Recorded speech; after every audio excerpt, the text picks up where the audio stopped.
That was a huge World Series upset. One of my favorite teams ever, the 1990 Cincinnati Reds. They were stacked. All the position players were great. But look at the starting rotation, which was one of the best in the National League and all of baseball. Third best starters ERA at 3.39. Jose Rio, Tom Browning, Danny Jackson, and Jack Armstrong. In the second half, Norm Charlton actually made 16 starts in the second half, and he was great.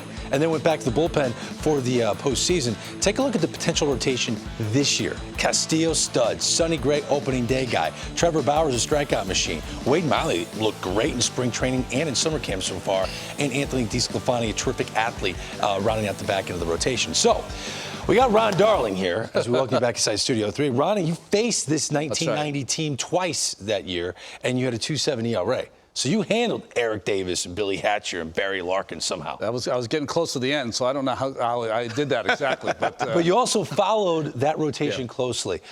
It looks like the Reds are trying to make this 30-year anniversary thing happen. They want to win the World Series in 2020. Made a lot of moves.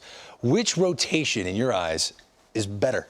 Boy, which rotation? That's a really tough call. I would say the rotation now is better. And the rotation then was pretty unbelievable. Jose Rio, who was kind of rushed to the major leagues with the Yankees. Dwight Gooden, remember, came up with the Mets. They wanted another 19-year-old. So it took him a while to find his game. And then once he did, no one could dot his slider better than Rio. Just one of the best pitchers in the game. Perfect game, Tom Browning. Yeah. Now, this is a guy that if you put him in a computer, he might get released. I mean, he didn't have the gifts that, of throwing 95 plus, but he knew how to get people out. He was smart on the mound, and he was a bulldog. And Danny Jackson was one of the most underrated pitchers to pitch. No one wanted to face Danny Jackson. He used to get as low could be, and the ball would really sink. Now, last year, the Reds were fantastic. Sonny Gray rebounded from those couple of seasons in New York where it didn't work out.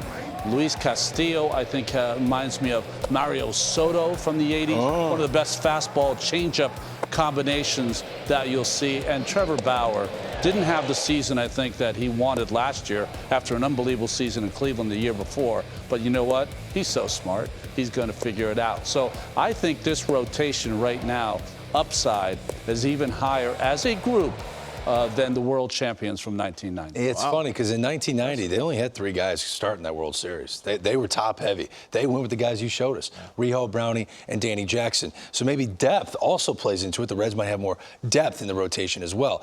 But what are we missing here in terms of that 1990 team, what made them special?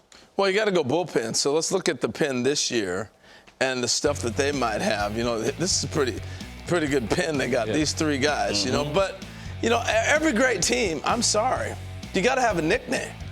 And there was nothing like the Nasty Boys. They were awesome. If you don't know who they were flat nasty on and off the field. Yeah, Ron Dibble ripping junk off his jersey and then going after the manager in the clubhouse. What? Yeah, Lou, I dare you to put me in the game.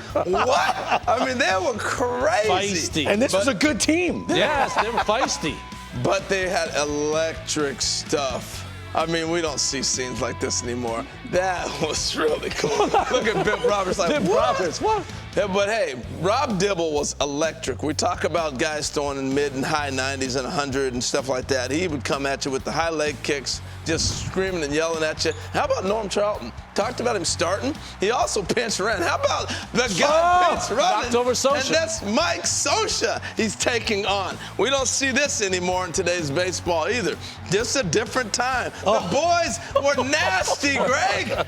And nasty. He had the heater that could blow guys away, and his breaking ball was electric. And then you close it out with Randy Myers. I mean, Randy Myers, straight out of the Northwest.